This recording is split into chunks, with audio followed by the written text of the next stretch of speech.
తక్కువ సమయంలో ఎక్కువ ఇన్ఫర్మేషన్ తెలుసుకోవడమే స్మార్ట్ పీపుల్ చేసే పని.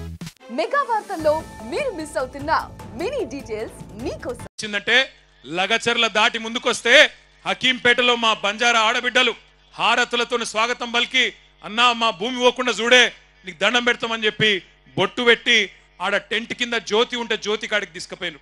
ఏ జ్యోతి అయితే ఆనాడు 8-9 నెలల గర్భవతుండేనో ఇవాళ ఆమెకు బిడ్డ పుట్టింది. బిడ్డ పుట్టి ఇవాళ సరిగ్గా 20 రోజులు. నన్ను సీదా ఆడికి తీసుకుపోయినరు. ఆ బిడ్డ కాడికి తీసుకపోతే జ్యోతి బిడ్డను నా చేతిలో పెట్టి అన్నా భూ పోరాటంలో పుట్టింది నా బిడ్డ, నువ్వే పేరు పెట్టన్నా అని చెప్పింది. చెబితే నాకు నిజంగానే నా బిడ్డకు కూడా నేనే పేరు పెట్టలే, మా నాయన పెట్టిండు.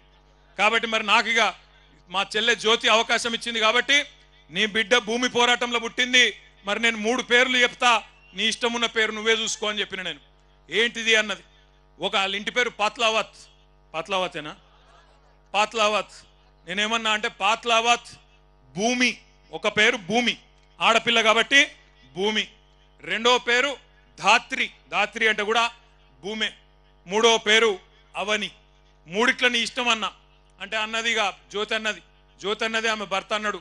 ఇద్దరు కూడా రవి, ఇద్దరు అన్నారు ప్రవీణ్ ఇద్దరు అన్నారు అన్న భూమి బాగున్నది, నా బిడ్డ పేరు పాత్లావత్ భూమి నాయక్, రేపటి నుంచి భూమి నాయక్ అని పిలుస్తా అని చెప్పిండు. సంతోషం, గుండె నిండా సంతోషం అనిపించింది.